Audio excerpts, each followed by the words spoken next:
Bonjour et bienvenue sur bosstemath.com, ici Corinne Huette. Lorsqu'une quantité évolue dans le temps d'un certain pourcentage, qu'il s'agisse d'une augmentation ou bien d'une diminution, si on connaît sa valeur finale, comment est-ce qu'on va calculer sa valeur initiale? Eh bien, c'est l'objectif de cette vidéo. Je te propose pour commencer un premier exemple qui traite du cas d'une augmentation. Alors, le prix, toute taxe comprise, d'un article s'élève à 179,40 € avec une TVA de 19,6%. Alors, qu'est-ce que ça veut dire? Ça veut dire que mon article, il a une valeur initiale, on lui applique une TVA de 19,6%, c'est-à-dire que sa valeur augmente de 19,6%, et sa valeur finale est alors de 179,40 €. La question est quel est le prix hors taxe de cet article, c'est-à-dire quelle est sa valeur initiale. Alors tu dois savoir que la valeur finale d'un article est égale à sa valeur initiale multipliée par 1 plus t sur 100 lorsque cette quantité augmente d'un pourcentage t. Donc appliquons cette formule à notre exemple. La valeur finale, on la connaît, c'est 179,40 et elle est égale à la valeur initiale que l'on recherche, c'est-à-dire le prix hors taxe, que l'on va multiplier par 1 plus t sur 100, et ici le pourcentage d'augmentation t, c'est 19,6. Donc 1 plus 19,6 sur 100. On cherche à trouver VI, donc on va un petit peu simplifier cette équation. On a 179,40 est égal à VI multiplié par cette parenthèse qui est égale à 1,196. Donc finalement, pour isoler VI et le mettre seul, il suffit de diviser par 1,196.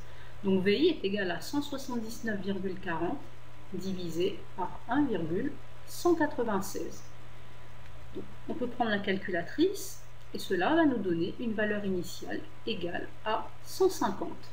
Donc finalement, le prix hors taxe, c'est-à-dire avant l'application de la TVA de cet article, était égal à 150 €. Dans le deuxième exemple, on va traiter le cas d'une diminution. Alors le prix d'un objet a subi une réduction de 20%, donc on a une valeur initiale, elle a diminué de 20%, et l'objet coûte désormais 135 €, donc sa valeur finale est de 135 €. Quel était son prix avant la réduction? Alors ici, on a la formule suivante, la valeur finale est égale à la valeur initiale multipliée par 1 moins t sur 100, puisque notre objet subit une diminution de t%. On va appliquer cette formule à notre exemple ici. Donc la valeur finale, on la connaît, c'est 135. Ce sera égal à la valeur initiale que l'on recherche, multipliée par 1 moins t, notre pourcentage de diminution qui vaut 20, sur 100. On simplifie légèrement cette équation. Donc 135 est égal à VI multiplié par 1 moins 20 sur 100, donc ça fait 1 moins 0,2, ça fait 0,8.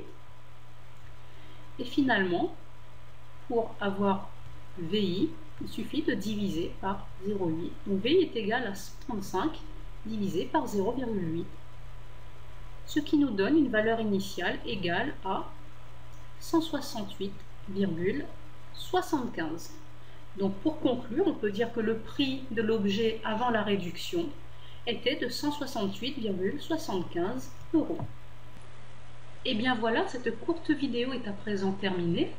Donc désormais, lorsqu'une quantité évolue d'un certain pourcentage et que tu connais sa valeur finale, tu sais calculer sa valeur initiale. Alors maintenant, on peut se demander si une quantité évolue et qu'on connaît sa valeur initiale et sa valeur finale, est-ce qu'on saurait calculer le pourcentage d'évolution? C'est l'objectif de la vidéo prochaine que je t'invite à regarder. Alors à tout de suite sur bosstemath.com.